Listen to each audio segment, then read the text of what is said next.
اگر نماز میں تیری آنکھ کا استعمال ٹھیک ہوتا تو ٹھوکر تجھ کو نہ لگتی. فرمایا ٹھوکر کا تعلق بھی نماز سے ہے. نماز میں اگر نگاہوں کا استعمال کی مشق صحیح کر لو، خدا کی قسم باہر بد نظری کے وبال سے بچ جاؤ گے. ہاں نماز سکھائی گئی ہے. نماز میں اگر دھیان جمانے کی مشق کرو گے باہر گندے وساوس سے بچ جاؤ گے. کہ نماز ایک ایسی عبادت ہے سب سے کٹ کر، سب کے خیال کو بھی دل سے نکال کر یکسوئی کے ساتھ کرنے کا نام ہے. باقی اور ساری عبادت ہر چیز کے ساتھ ہو سکتی ہے.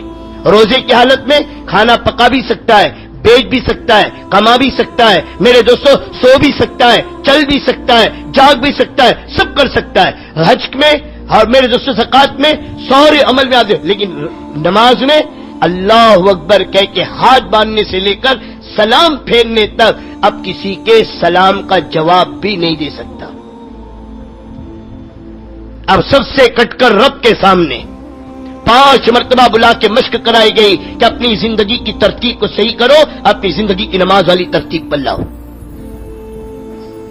حالانکہ جو نماز امت کا 95% طبقہ، اکثریت عورتیں، اکثریت مرد، اکثریت جوان، اکثریت اسکول اور کالج، اکثریت میرے دوست کمانے کھانے والے، آج میرے دوست نماز ایک پرائیویٹ چیز بن گئی ہے.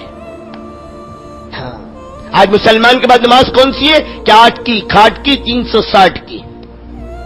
ہاں جمعہ کی. بہت سے کہ صاحب جمعہ کی پابندی، اللہ کا فضل، کبھی نہیں چھوٹی جمعہ. 1 گھنٹہ پہلے سے مسجد میں پہنچتے ہیں، اور نہیں تو کھاٹ کی، کوئی مر گیا تو اس کے جنازے کی نماز میں شریک ہو گئے، اور نہیں تو 360 کی تو ہے ہی. ہاں عید کی 2 نمازیں سال میں 2 مرتبہ. آج امت کے پاس میرے دوستو، بلکہ آج کئی ایسے ملیں گے آپ کو بستیوں میں جن کو عید کی نماز بھی نصیب نہیں ہے. عید کی نماز بھی. اس سے بڑی امت کی بدقسمتی اور کیا ہو سکتی ہے؟ اس سے بڑھ کر امت کی بربادی اور کیا ہو سکتی ہے؟ پھر رونا رویا جا رہا ہے کوئی ہماری نہیں سنتا، پھر رونا رویا جا رہا ہے کہیں ہماری نہیں چلتی، پھر رونا رویا جا رہا ہے کوئی ہمیں نہیں پوچھتا، ہر جگہ سے دھتکارے جا رہے ہیں. میرے دوستو یہ دھتکار نہیں ہے، یہ ہمارے اعمال کا ریئیکشن ہے.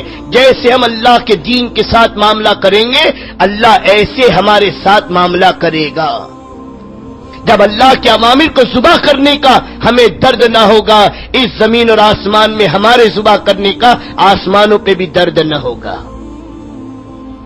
جب اعمال اور صفات والی زندگی تھی میرے دوستو، ایک کی موت میں اللہ کا عرش ہلتا تھا.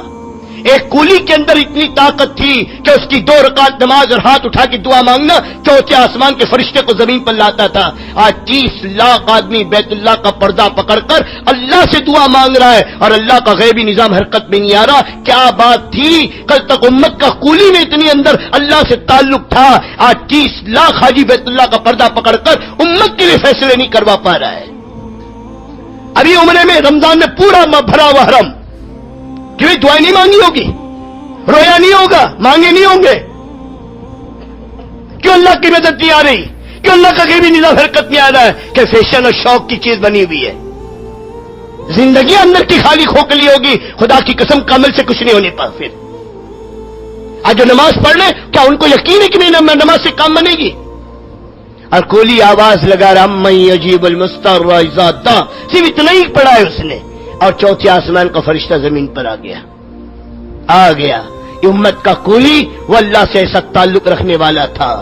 یہ امت کی عورت ام صاحب رضی اللہ تعالیٰ عنہ، اس کی دعا ہے میرے دوست بزرگوں کہ مردہ زندہ کرا دیا. ہاں امت کی عورت گھر میں رکھی ہوئی چکی میرے دوست نے چلوا دی. امت کی عورت آسمان سے پانی کے دسترخوان پر میرے دوست پانی کا ڈول اتروا لیا. جب اللہ سے تعلق تھا امت کا. آج میرے دوست بزرگوں ذرا سی مسئلہ حل کروا کے دکھا دے، ذرا سی ذلت کو عزت سے بدلوا کر دکھا دے.